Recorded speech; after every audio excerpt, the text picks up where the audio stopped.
आप लोग cell division और बायोमॉलिक्यूल जैसा कि बताया था कि 10 क्वेश्चन लगभग इस यूनिट से आता है। तो इस यूनिट को आप कैसे पढ़ें इसका क्विक रिवीजन के लिए आपको वीडियो हम देने जा रहे हैं, जिसमें देखिए सबसे पहले आप लोग पढ़िएगा G N. Ramachandran triple helical structure of cell बताए थे। Triple helical structure of protein के बारे में बात किया रामचंद्रन ने। सेल क्या है? तो cell fundamental functional unit of the life. जिस प्रकार किसी बिल्डिंग को बनाते हैं ईंट चाहिए, उसी तरह बॉडी बनाने के लिए सेल चाहिए। सेल की सबसे पहले खोज रॉबर्ट हुक ने किया था काक सेल से, और रॉबर्ट हुक ने एक बुक लिखा था, उसका नाम था माइक्रोग्राफिया। लाइव सेल को सबसे पहले लीवनहाक ने देखा था। सेल अगर एक बॉडी अगर एक सेल से बना तो यूनिसेलुलर, बहुत सेल से बना तो उसको मल्टीसेलुलर कहते हैं। इसके बाद जिसे आप पढ़ते हैं प्रोकैरियोट वे ऑर्गेनिज्म होते हैं जिसमें न्यूक्लियस इंसिपिएंट होता है, उसमें मेम्ब्रेन बाउंड ऑर्गेनेल जैसे like mitochondria, Golgi body, ER वगैरह इसमें नहीं पाया जाता है। न्यूक्लियर मेम्ब्रेन नहीं पाया जाता है। राइबोसोम 70S पाया जाता है। और जो यूकैरियोटिक सेल उसमें मेम्ब्रेन बाउंड ऑर्गेनेल पाए जाते हैं, और membrane bound organelle mitochondria, Golgi body, endoplasmic reticulum, nuclear membrane वगैरह सब पाया जाता है। और यूकैरियोटिक सेल में एक बड़ा अच्छा पॉइंट होता है, इसमें राइबोसोम 70S और 80S देखिए दोनों तरह का पाया जाता है। सेल थियरी का अब नाम देखिए, सेल थियरी को स्लाइडन और स्वान दोनों बताए थे।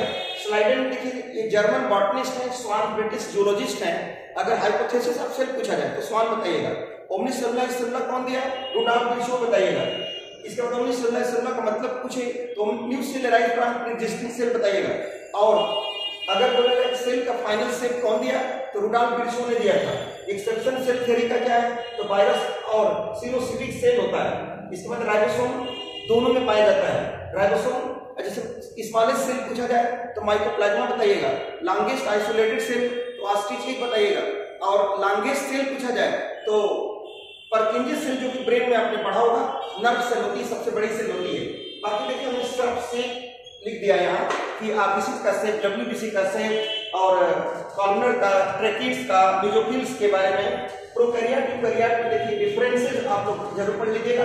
माइकोप्लाज्मा में सेल वॉल नहीं पाई जाती है, इसको जोकर ऑफ प्लांट किंगडम कहते हैं। प्रोकैरियोट्स के अंदर जो एक्स्ट्रा क्रोमोसोमल जेनेटिक मटेरियल होता है उसको प्लाज्मिड के नाम से जाना जाता है। प्लाज्मिड मॉनिटरिंग का काम करता है, कंफर्म करता है फिनोटाइपिक और जीनोटाइपिक को। और प्लाज्मिड एक फॉरेन डीएनए को भी ट्रांसपोर्ट मॉनिटर करता है ट्रांसपोर्ट में, इसलिए इसको वेक्टर की तरह भी काम करता है, जो बायोटेक्नोलॉजी में आप पढ़ेंगे। सेल एनवेलप पूछे तो ग्लाइकोकैलिक सेल वॉल और प्लाज्मा लेमा से बना होता है। बैक्टीरिया क्रिस्टल वॉयलेट डाई के द्वारा स्टेन कर करके ग्राम पॉजिटिव ग्राम नेगेटिव बनाते हैं। सेल मेम्ब्रेन के एक्सटेंशन से मेसोसोम और क्रोमेटोफोर होता है। मेसोसोम रेस्पिरेशन का काम करता है। क्रोमेटोफोर में पिगमेंट फोटोसिंथेसिस का काम करता है। फ्लैजेला बेसल बॉडी और इसमें हुक और फिलामेंट से मिलकर बना होता है। पिली जो होता है स्पेशल प्रोटीन जिसका नाम पिलीन होता है, वो लोकोमोशन में मदद नहीं करती बल्कि अटैचमेंट का काम करती है। रिप्रोडक्शन के समय कॉन्जुगेशन ट्यूब बनाने का काम करती है। इंक्लूजन बॉडी की बात करें तो नॉन मेम्ब्रेन बाउंड ऑर्गेनेल होता है। इंक्लूजन बॉडी में यूजफुल मटेरियल भरा होता है। राइबोसोम प्रोकैरियोट्स के अंदर 15 to 20 माइक्रोमीटर साइज का होता है। और 70S राइबोसोम होता है। और राइबोसोम अगर several ribosome attach single mRNA तो उसको पॉलीसोम या पॉलीराइबोसोम कहते हैं, जो प्रोटीन बनाने का काम करता है। यूकैरियोटिक में 2 न्यूक्लियस पाया जाता है। प्लांट से एनिमल सेल में अगर डिफरेंस देखें तो प्लांट में प्लास्टिक प्रेजेंट है, सेल वॉल प्रेजेंट है, वैक्यूल लार्ज है, सेंट्रियोल एब्सेंट होता है। अगर प्लाज्मा मेम्ब्रेन की सबसे पहले स्टडी 1915 में इसका स्टडी किया गया, केमिकल कंपोजिशन के बारे में पता लगाया गया, तो सबसे पहले आरबीसी के बारे में पता लगाया गया। वैसे बेटा आरबीसी की मेम्ब्रेन का नाम डोनल मेम्ब्रेन होता है। और वो डोनल मेम्ब्रेन लाइपोप्रोटीन की बनी होती है, जिसमें लिपिड जो होता है ये करीब 40% होता है, प्रोटीन 52% होता है, बचा 8% कार्बोहाइड्रेट होता है। उस यूनिट मेम्ब्रेन में देखिए बहुत अच्छा क्वेश्चन होगा कि कहाँ यूनिट मेम्ब्रेन नहीं पाई जाती है, तो आप बताइएगा। यूनिट मेम्ब्रेन जो होती है डबल होती है। और कहाँ नहीं मिलेगी? एनसीआरआई न्यूक्लियोलस में, राइबोसोम में, सेंट्रियोल में। इंक्लूजन बॉडी में यूनिट मेम्ब्रेन ये नहीं पाई जाती है एनसीआरआई। डबल यूनिट मेम्ब्रेन आपने पढ़ी है माइटोकॉन्ड्रिया में, गाल्गी बॉडी में, न्यूक्लियस में, क्लोरोप्लास्ट में डबल यूनिट मेम्ब्रेन पाया जाता है। वैक्यूल में, लाइसोसोम में सिंगल यूनिट मेम्ब्रेन पाया जाता है। फ्लूइड वाटर को सिंगल अपने क्वेश्चन में दिया था, उसमें बाइलिपिड लेयर होता है। उसका जो पोलर हेड होता है वो हाइड्रोफिलिक होता है, और पोलर टेल जो होता है वो नॉन पोलर होता है, हाइड्रोफोबिक होता है। ये बड़ा अच्छा क्वेश्चन होता है। Cell wall non living permeable होती है। एल्गी में ग्लूकोसेलुलोज की गैलेक्ट्रॉन माइनॉर्स मिनरल लाइक कैल्शियम कार्बोनेट बनी होगी। प्लांट में आप लोग पढ़ते हैं साइटोप्लाज्म को जो कनेक्ट करता है उसको प्लाज्मोडेस्माटा कहते हैं। बेटा ये बहुत अच्छा क्वेश्चन आता है। एंडोमेम्ब्रेनस सिस्टम पूछे क्या है तो आप बताना गर्ल भी Golgi body, endoplasmic reticulum, lysosome reticulum, Golgi body derive from ER, lysosome derive from Golgi body, vacuole derive from lysosome and endoplasmic reticulum develop from the nuclear membrane extension बना हुआ। Endoplasmic reticulum eukaryotic cell में पाया जाता है। ये nuclear membrane और cell membrane के बीच का एक्सटेंशन होता है। याद रखिए न्यूक्लियर मेम्ब्रेन और सेल मेम्ब्रेन के बीच का एक्सटेंशन होता है। इंटरकनेक्टेड ट्यूबुल्स होता है। राइबोसोम के प्रेजेंस में दो प्रकार का होता है, रफ एंडोप्लाज्मिक और स्मूथ। रफ में राइबोसोम है, स्मूथ में एंडोप्लाज्मिक नहीं है। रफ वाला प्रोटीन बनाता है और स्मूथ वाला, स्मूथ का मेन काम होता है लिपिड और स्टेरॉइड हार्मोन को सिक्रीट करने का काम करता है। उसका गाल्गी बॉडी को कैमिलो गाल्गी ने सेक्रेटरी सेल आप और से किया था। गाल्गी बॉडी को ट्रैफिक पुलिस भी कहते हैं। गाल्गी बॉडी ये पैकेजिंग मटेरियल का काम करती है, ट्रांसशिपमेंट में काम करती है, सिस और ट्रांसफार्म पाई जाती है। इसका यूनिट सिस्टर्निंग एनिमल के लिए, बट प्लांट के लिए इसको डिक्यूसोम के नाम से जाना जाता है। वैसे बेटा इसका एक अच्छा क्वेश्चन नहीं होगा। ग्लाइकोप्रोटीन ग्लाइकोलिपिड बनाने का काम करता है। स्पर्मेटोजेनेसिस के समय एक्टोसोम बनाने का भी काम करती है गाल्गी बॉडी। सेकंड देखिए lysosome. Lysosome derive from Golgi body. Lysosome unit membrane single layer से बना होता है। लाइसोसोम के अंदर हाइड्रोलाइटिक एंजाइम भरा होता है जो एसिडिक नेचर होता है, और ये hydrolytic enzyme protease, lipase, amylase की डाइजेशन में मदद करता है। और ये लाइसोसोम को सुसाइडल बैग के नाम से जाना जाता है। माइटोकॉन्ड्रिया को पावर हाउस ऑफ सेल कहते हैं। माइटोकॉन्ड्रिया का नंबर डिपेंड करता है फिजियोलॉजिकल एक्टिविटी पर। डबल मेम्ब्रेन स्ट्रक्चर होता है। आउटर मेम्ब्रेन स्मूथ होती है, फोल्ड करके बनाती है क्रिस्टी। क्रिस्टी का मेन काम होता है कि सरफेस एरिया बढ़ाने का काम करता है। और माइटोकॉन्ड्रिया में राइबोसोम जो 70 होता है। डीएनए इसमें सर्कुलर और डबल हेलिकल पाया जाता है। और एक बहुत इंपॉर्टेंट क्वेश्चन है कि माइटोकॉन्ड्रिया फ्यूजन के द्वारा डेवलप करती है। माइटोकॉन्ड्रिया सेलुलर रेस्पिरेशन का साइट होता है जिसमें एटीपी का फॉर्मेशन होता है और एटीपी स्टोर होती है माइटोकॉन्ड्रिया में, इसलिए इसको पावर हाउस ऑफ सेल कहते हैं। अगर स्टोर हाउस ऑफ एनर्जी पूछा जाए तो store house of energy plant तो स्टार्च बताइएगा। Store house of cell power house of energy पूछा जाए तो माइटोकॉन्ड्रिया बताइएगा। और यहाँ पर पीछे ना सेल को क्लोरोप्लास्ट का नाम दिया जाता है। तो mitochondria site of cellular respiration जरूर पड़ेगा। प्लास्टिक का मतलब होता है प्लांट में और यूनाइट से पाया गया प्लास्टिक पिगमेंट कहता है प्रत्येक प्रकार का। क्रोमोप्लास्ट को प्लास्ट एमाइलोप्लास्ट, एमाइलोप्लास्ट माने ल्यूकोप्लास्ट, क्रोमोप्लास्ट, क्लोरोप्लास्ट होता है। ल्यूकोप्लास्ट को कलरलेस बोलना और इसमें कोई पिगमेंट नहीं होता है। फूड को स्टोर करने के आधार पर 3 भागों में बांटा गया। एमाइलोप्लास्ट जो स्टार्च को स्टोर करता है, कैलोरोप्लास्ट जो प्रोटीन को स्टोर करता है, इलायोप्लास्ट जो फैट को स्टोर करता है, क्रोमोप्लास्ट प्रोवाइड कलर देता है, क्लोरोप्लास्ट डबल मेम्ब्रेन का स्ट्रक्चर होगा, उसमें क्लोरोफिल पाया जाता है जो लाइट को ट्रैप करता है, फोटोसिंथेसिस में मदद करता है। जितनी भी डार्क, इसमें 2 चीज पढ़ना होता है, ग्रेना और स्ट्रोमा। ग्रेना में लाइट रिएक्शन होती है, स्ट्रोमा में जितनी भी एंजाइमेटिक रिएक्शन है फोटोसिंथेसिस की सब स्ट्रोमा रीजन में होती है।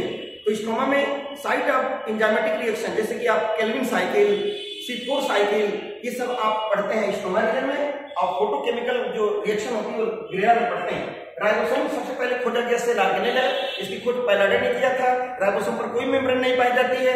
राइबोसोम राइबोन्यूक्लियोप्रोटीन का बना होता है, इसका मतलब आरएनए और प्रोटीन से मिलकर के बना होता है। राइबोसोम 2 प्रकार का होता है, 70S जो होता है प्रोकैरियोट यूकैरियोट दोनों होता है, जबकि 80S केवल यूकैरियोट्स में पाया जाता है। इसके बाद बेटा साइटोस्केलेटन की बात करें, साइटोस्केलेटन में माइक्रोफिलामेंट और माइक्रोट्यूबुल आता है। माइक्रोफिलामेंट एक्टिन का बना होगा और माइक्रोट्यूबुल ट्यूबुलिन का बना होगा।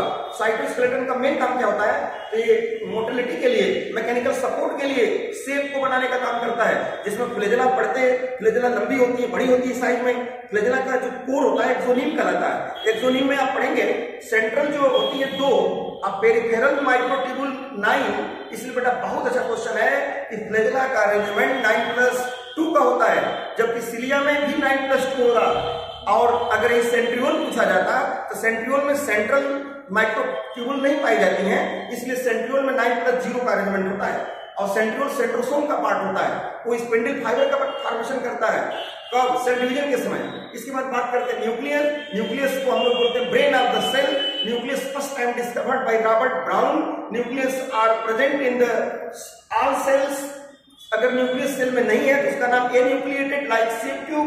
ह्यूमन आरबीसी के अंदर इमैच्योर आरबीसी न्यूक्लियस होता है, मैच्योरेशन के बाद न्यूक्लियस खत्म हो जाता है, उसको हम लोग इन्यूक्लिएटेड सेल के नाम से जाना जाता है। पैरामीशियम के अंदर 2 न्यूक्लियस होता है। अमीबा में बताइए बहुत से न्यूक्लियस पाए जाते हैं। न्यूक्लियस के अंदर स्फेरिकल स्ट्रक्चर होता है, उसको न्यूक्लियोलस कहते हैं। Nucleolus site of RNA synthesis का काम करता है। न्यूक्लियस के अंदर इलाबोरेट न्यूक्लियोप्रोटीन का स्ट्रक्चर पाया जाता है, थ्रेड पाया जाता है, उसको क्रोमैटिन फाइबर कहते हैं। और क्रोमैटिन फाइबर कंडेंस होकर बेटा क्रोमोसोम बनाता है। अब क्रोमोसोम बताओ, इतना लंबा टॉपिक है, बट इसको क्या पढ़े इसमें, बस सीधे क्रोमैटिन पढ़ लो। क्रोमैटिन आता है। क्रोमैटिन क्या है? Elaborate nucleoprotein thread like structure is called chromatin. Chromatin made up of DNA, RNA, histone protein, non histone protein से बना होता है। इसके बाद सेंट्रोमियर के आधार पर क्रोमोसोम को 4 भागों में बांटा गया।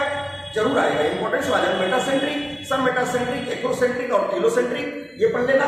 सेटेलाइट बॉडी पढ़ लेना। बेटा आप सेल डिवीजन पढ़ते हो, सेल डिवीजन का मतलब सेल साइकिल पढ़ना। सेल साइकिल में 2 चीज होता है, इंटरफेज और एम फेज। इंटरफेज और क्या बोलते हैं? इंटरफेज और एम फेज। इंटरफेज को बोलते हैं नॉन डिविजिबल, एम फेज को डिविजिबल बोलते हैं। इंटरफेज में 3 G1 S G2 आता है। G1 के अंदर मेटाबॉलिकली सेल एक्टिव होती है, डिवाइड नहीं करती। एस फेज में डीएनए का नंबर डबल हो जाता है, क्रोमोसोम जो का त्यों रहता है। एस फेज G2 फेज में हिस्टोन प्रोटीन का फॉर्मेशन होता है।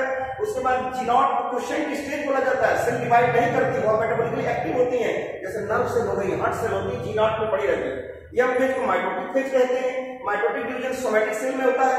प्लांट के अंदर बेटा दोनों सेल में होता है, हैप्लॉइड और डिप्लॉइड दोनों में होता है, जबकि माइटोसिस एनिमल सेल के केवल डिप्लॉइड सोमैटिक सेल में होता है, केवल छोड़ के किसको, एक्सेप्ट ड्रोन को हैप्लॉइड में माइटोसिस होता है, जो शोषक इंसेक्ट के नाम से जाना जाता है। इसके बाद माइटोसिस को हम लोग फ्रिक्शनल डिवीजन कहते हैं। माइटोसिस में पहले डिवीजन न्यूक्लियस का होता है, उसको कैरियोकाइनेसिस, उसके अंदर आपको 4 पढ़ना होगा, प्रोफेज, मेटाफेज, एनाफेज, टेलोफेज। और उसके बाद कैरियोकाइनेसिस में साइटोकाइनेसिस, साइटोप्लाज्म का डिवीजन, उस साइटोप्लाज्म के डिवीजन में सेल प्लेट प्लांट बनता है, सेल पर एनिमल बनता है। अब ये बड़ा अच्छा क्वेश्चन है, karyokinesis not followed by cytokinesis, तो नंबर को सिंथेसियम कंडीशन हो जाता है, मल्टीन्यूक्लिएटेड होता है, लिक्विड एंडोस्पर्म आपको कोनेट में पाया जाता है। मियासिस की बात करते हो, take place in genetic cell. Meiosis में हैप्लॉइड डॉटर सेल बनती है, वो भी 4 होगी। इसको रिडक्शन डिवीजन कहते हैं, क्योंकि इसमें क्रोमोसोम का नंबर हाफ हो जाता है। डॉटर सेल में क्रोमोसोम का नंबर पेरेंट के कंपैरिजन आधा हो जाता है। मियासिस फर्स्ट और मियासिस 2 2 फेज में कंप्लीट होता है। मियासिस फर्स्ट जो होता है रिडक्शन डिवीजन कहलाता है। उसके अंदर बड़ा जरूर याद करना, 168 पे बहुत इंपॉर्टेंट है, इस पे से क्वेश्चन जरूर आएगा। तो उसमें आप लोग पढ़ते हैं, लता जरा पानी दे दो, ये प्रोफेज फर्स्ट के 5 स्टेज का नाम है, जिसमें लेप्टोटीन, जाइगोटीन, डिप्लोटीन, डाइकाइनेसिस, ये जरूर पढ़िएगा, बहुत इंपॉर्टेंट। लेप्टोटीन में क्रोमोसोम कंडेंस होता है, जाइगोटीन में होमोलॉगस क्रोमोसोम पेयरिंग करता है, उस प्रोसेस को सिनेप्टोनिमल कॉम्प्लेक्स बनता है, वो बाइवैलेंट क्रोमोसोम कहलाता हुआ। तो बाइवैलेंट अपीयर पूछे तो जाइगोटीन, असिनिन, पैकेटिन। अब पैकेटिन जाइगोटीन के बाद आएगा, उसमें क्रॉसिंग ओवर होगा, जिसमें exchange of non sister homologous chromosome का एक्सचेंज होता है, उसमें रिकॉम्बिनेज एंजाइम की जरूरत पड़ती है। उसके बाद डिप्लोटीन आता है, डिप्लोटीन को हम लोग सिनेप्टोनिमल कॉम्प्लेक्स, देखो इंपॉर्टेंस आ रहा है, डिसोल्यूशन होता है, खत्म हो रहा है, और उसके अंदर एक्स की तरह का स्ट्रक्चर बन जाता है, जिसको कियासमेटा के नाम से जाना जाता है। एम्फीबियन साइट उसी स्टेज में पड़ी रहती है। उसके बाद टर्मिनल डाइकाइनेसिस आता है, उसमें टर्मिनलाइजेशन होता है। उसके बाद आप पढ़िएगा प्रोफेज फर्स्ट के बाद मेटाफेज फर्स्ट, मेटाफेज के बाद इक्वेटर क्रोमोसोम आ गया, एनाफेज में होमोलॉगस क्रोमोसोम का सेपरेशन हो गया, टेलोफेज फर्स्ट के अंदर डायरेक्ट न्यूक्लियाई बन गई। उसके बाद आता है मियासिस 2, जिसको माइटोसिस कहते हो। मियासिस 2 के अंदर आप लोग फिर पढ़ेंगे वही prophase second, metaphase second, anaphase second, telophase second. तो प्रोफेज के अंदर सब कंडीशन वही होगी जो माइटोसिस के अंदर होगी।